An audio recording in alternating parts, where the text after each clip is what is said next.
Often na got at often na golden day Diokpala. Anam tata we na agolo go often na agolo kan na agolo no kan na agolo nwa nwoke kan na agokwala Diokpala m. Ị gaghị ata afụ nna gị tara. Ị gaghị ata afụ ndị Diokpala na-ata. Ị gaghị enwe dire ndị Diokpala na-enwe. Ị gaghị enwe alịrị ndị Diokpala na-enwe. Ị gaghị enwe nkwụsị ndị Diokpala na-akwụsị. Ọ bụgodu na onwe ife ị na-eme nọ na-abụ ị na-azụ afọ dị ka ịda azụ nọ na-abụ ị na-alụ ọrụ ebe niile aka nkụchasị a sị na tata na ya nwa bụ ihe ahụ ebiene. Ọ bụgodu na ọ bụ ihe si na be nna gị ọ bụgodu na ihe si na be nna gị na-eme gị a sị na tata na ya nwa bụ ife ebiene. Akpọkuo Nchukwu kpọkuo aja na kpọkuo oche nwaanyị Eke. Ọ bụrụ na ebu Diokpala maọbụ na ịmụtara Diokpala mana o nwere Diokpala ọbụla nọ na famili unu send the area video. Ndị ọbụla bụ Diokpala nwere ụdị nso na-eso ha.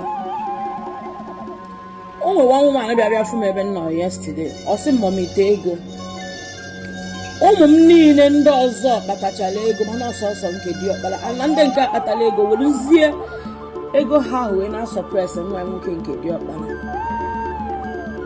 I don't know. Among forces ọ dị ka ya sị na o nwere special forces na-esokarị ndị Diokpala.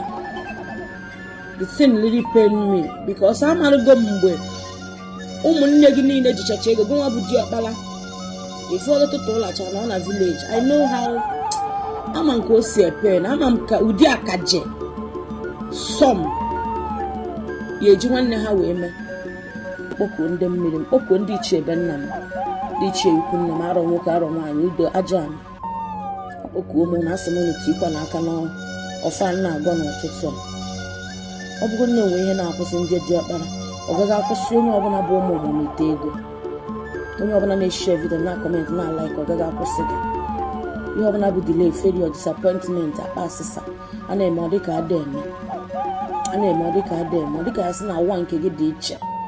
A sị ntata ka chi gị bupụrụ gị ahụfụ bupụrụ gị delay and failure bupụrụ gị disappointment bupụrụ gị a na-agbago dịka a na-adọchi ya gị azụ dịka ya sị na onwe ihe dị na family be nna gị na-adọchi ya gị azụ. Asị nchi gị bupụrụ gị ya ọ ya adịrị ụnụ na mma. Ụnụ nwa bụ ndị Diokpala ọ ya adịrị ụnụ na mma. Nwa ọbụla bụ nwa Diokpala ọ ya adịrị gị na mma. Nwa ọbụla bụ nwa Diokpala ọ ya adị na nka gị na mma. Ị ya akpata ụfọdụ ego ị ya adị nnekwu ị ya adị ebuka. Ifeọma ya emere gị Ifeọma ya emere gị mere ụmụnne gị. Ị na-aga ụmụnne gị a na-aga maka na oge nwa bụ isi ji ngwuru ọ ya adịrị ụnụ ncha niile na mma. Ị gaghị akụnata ụta n'ihe ọbụla